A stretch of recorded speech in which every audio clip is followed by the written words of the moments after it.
ನಮ್ಮ ನಾಡಲ್ಲಿ ಹುಟ್ಟಿ ಬೆಳೆದರು ಹಡಪಾದ ಅಪ್ಪಣ್ಣ. ನಾವು ನಡೆಯುವ ದಾರಿಯು ನಮಗ ತೋರಿಸಿಕೊಟ್ಟಾನ ನಮ್ಮ ಹಡಪಾದ ಅಪ್ಪಣ್ಣ.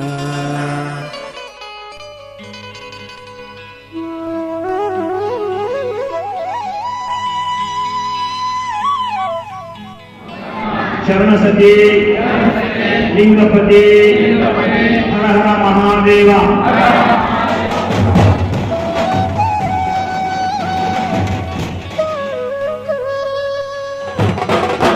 ನಿಜ ಸುಖಿ ಅನಿಸಿಕೊಂಡಿರುವಂತಹ ಹಡಪದ ಅಪ್ಪಣ್ಣನವರು ನಿಜ ಸುಖಿ ಅನ್ನುವಂತ ಬಿರುದನ್ನ ಕೊಟ್ಟವರು ಅಲ್ಲಮ ಪ್ರಭುಗಳು. ಯಾರಿಗೆ? ಅಪ್ಪಣ್ಣನವರಿಗೆ. ಎಷ್ಟು ಚಲೋ ಪ್ರಶಸ್ತಿ ಅದು. ನಿಜ ಸುಖಿಗಳಾಗಬೇಕು ಜೀವನದೊಳಗೆ. ಆ ದಾರಿಯೇ ಅದು ಕಲ್ಯಾಣದ ದಾರಿ.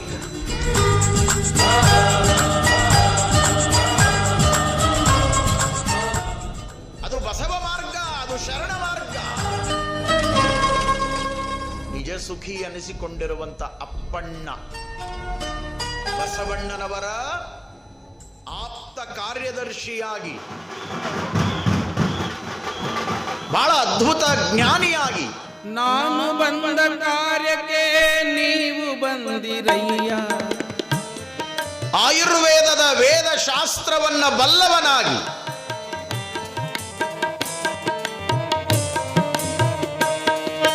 ನಾನು ಬಂದ ಕಾರ್ಯಕ್ಕೆ ನೀವು ಬಂದಿರಯ್ಯ, ನೀವು ಬಂದ ಕಾರ್ಯಕ್ಕೆ ನಾನು ಬಂದಿನಯ್ಯ, ನಾನು ಬಂದ ಕಾರ್ಯಕ್ಕೆ ನೀವು ಬಂದಿರಯ್ಯ.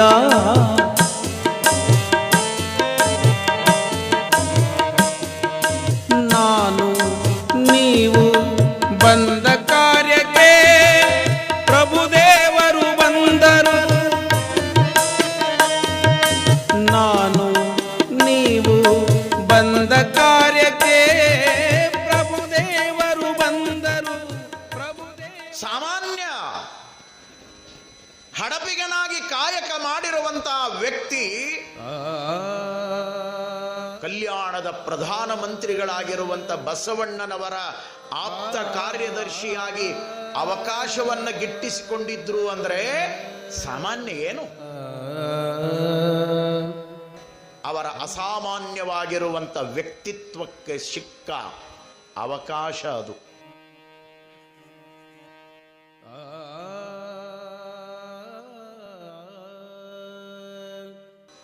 ನಿಜ ಸುಖಿ ಎಷ್ಟು ಅರ್ಥಪೂರ್ಣವಾದ ಗೌರವದ ಪ್ರಶಸ್ತಿ ಇದು. 900 ವರ್ಷ ಆಯಿತು ಕೊಟ್ಟು, ಇವತ್ತಿನವರೆಗೆ ಅದು ಮಾಸಿಲ್ಲ, ಅಳಸಿಲ್ಲ, ಮರೆಯಾಗಿ ಹೋಗಿಲ್ಲ.